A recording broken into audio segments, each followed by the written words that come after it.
আসসালামু আলাইকুম এভরিওয়ান। আমরা আজকে উৎপাদক বিশ্লেষণ করব 3.3 জেনারেল ম্যাথের 25 নম্বর একটা ম্যাথ আছে। এই ম্যাথটা একটু ট্রিকি, মাঝখানে কিছু কাজ আছে, তোমরা অনেকেই বোঝো না, এই জায়গাটা বুঝতে তোমাদের সমস্যা হয়। আমি একদম ক্লিয়ার করে দিব, এখানে একটা বেসিক বোঝার আছে।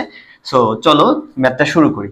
সো উৎপাদক বিশ্লেষণ মানে কি? উৎপাদক বিশ্লেষণ মানে হচ্ছে একটা রাশি থাকবে, ওই রাশিটাকে তুমি দুই বা ততোধিক রাশির গুণফল আকারে প্রকাশ করবা, এটাই হচ্ছে উৎপাদক বিশ্লেষণ। সো এখন এইটারে আমরা একটু খেয়াল করি যে এই জায়গাটা এখানে দেখো কি আছে, 4a², এখানে আছে 1/4a²।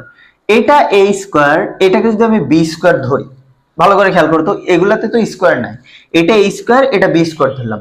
এখন a² আর b² যদি হয়, a² আর b², সরি a² আর কি আছে b²। এখন আমি দেখো কিভাবে করি ম্যাথটা, বললাম a² আর কি b² আছে তোমার হাতে।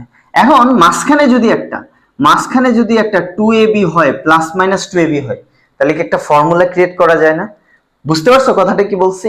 যে আমি a² আর b² দেখতে পাচ্ছি এটা, এবার যদি আমি একটা 2ab আনতে পারি, মাইনাস হোক আর প্লাস হোক, তাহলে কিন্তু একটা ফর্মুলা হয়ে যাবে, তাই না? হ্যাঁ, এটা একটা ফর্মুলা হয়ে যায়। এইবার দেখো আমরা এটার জন্য কি করব, এখানে কিন্তু আমার একটা 2 দেওয়া আছে। সো এই 2 দেখে এইটা a² ধরে এটা b² ধরেই কিন্তু আমি ডিসিশন নিচ্ছি। সো কিভাবে করব চলো দেখি। তো 4a² টা রাখলাম এখানে, এই -2টা আমি এখানে আনি, নিয়ে আসার পরে দেখো এখানে লিখবো 4a² আর এখানে প্লাস 4a মাইনাস 1/a, এটাতে হাত দেওয়ার দরকার নাই। এরপরের লাইন আসো।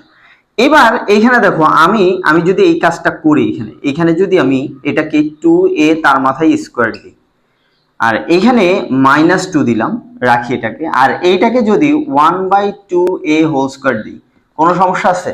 কোনো সমস্যা নেই, এটা কিন্তু হয়েছে। হ্যাঁ, এখন কারণ এখান থেকে আমি এখানে ব্যাক করতে পারতেছি। এবার দেখো দেখো ভালো করে খেয়াল করবে, এটা a ধরছি, এটা b ধরছি।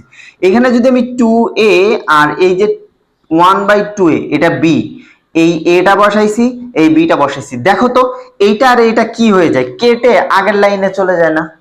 মানে আমার যে -2 আছে এইখানে, তো এটা ক্যালকুলেশন করলে তো -2ই বের হবে, তাই না? তাহলে আমি এই লাইন থেকে এটাকে কিন্তু লিখতে পারি। হয়ে গেছে, আমার অর্ধেক কাজ কিন্তু হয়ে গেছে। এবার আমি কি করব, এখানে 4a মাইনাস 1/a লিখলাম।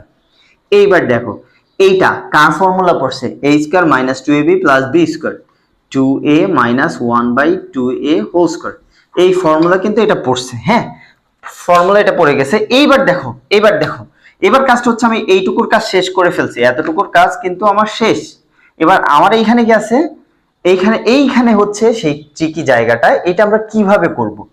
এইখানে দেখো 4a আছে আর 1/a আছে, আমি যদি এইরকম টার্ম বানাইতে পারি 2a 1/2a, তাহলে কিন্তু আমি পরে কমন নিতে পারবো। আমার টার্গেট কিন্তু উৎপাদক বিশ্লেষণ করো, উৎপাদক বিশ্লেষণ করার আরেকটা ওয়ে হচ্ছে কমন নেওয়া। তো এখন আমি যদি কমন নিতে চাই, আমার এরকম একটা টার্ম বানাইতে হবে। দেখো এইখানে ভালো করে খেয়াল করো, আমি যদি এটারে 2a বানাইতে চাই, তাহলে কি করা লাগবে, 2a দ্বারা ভাগ করা লাগবে, তাই না? এটারে 2a দ্বারা কি করা লাগবে, 4, এটাকে 2a দ্বারা ভাগ করা লাগবে। আবার এইখানে তো a আছে, এইটাকে কত দ্বারা, 2 দ্বারা ভাগ করা লাগবে। তা আমি যে বারবার 2 দিয়ে ভাগ করতেছি, এই যে এই 2 কোথা থেকে নিয়ে আসছি, এইটাকে ভ্যানিশ করার জন্য আমি সামনে একটা 2 দিতে পারি না? কথাটা কি বুঝছো? অথবা আরেকটা ওয়ে, এটা যদি আমি না করি, আমি একটা ভিডিওতে আমার বলছিলাম কমন নেওয়া মানে সহজ কথা ভাগ করা, কমন নেওয়া মানে ভাগ করা। এখন তুমি যা ইচ্ছা তাই কমন নিতে পারবা। যেমন ধরো আমার 2a আছে প্লাস হচ্ছে 3 আছে, এখান থেকে আমি তোমরা বলবা যে এখানে কোনো কমন যায় না, কিন্তু এখান থেকে কিন্তু আমি চাইলে আমি হচ্ছে এখানে 5ও কমন নিতে পারি। কমন নেওয়া মানে হচ্ছে এইটাকে 5 দিয়ে ভাগ করে দিবা, সহজ কথা 5 দিয়ে ভাগ করে দিবা। বুঝতে পারছো?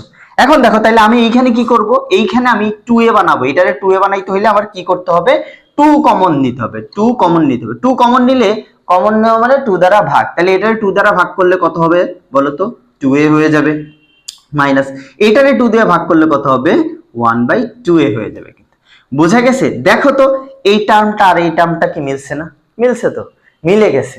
এইখানে আছে 2টা আর এইখানে আছে কয়টা, একটা। তাহলে আমি এখন কি কমন নিতে পারবো, আমি এখানে কমন নিতে পারবো 2a মাইনাস 1/2a কমন নিলাম। কমন নেওয়ার পরে ভালো করে খেয়াল করবে, এইখানে কি থাকে, এইখানে একটা থাকে 2a মাইনাস 1/2a থাকে, আর এখানে প্লাস কত 2, এই যে হয়ে গেছে আমার।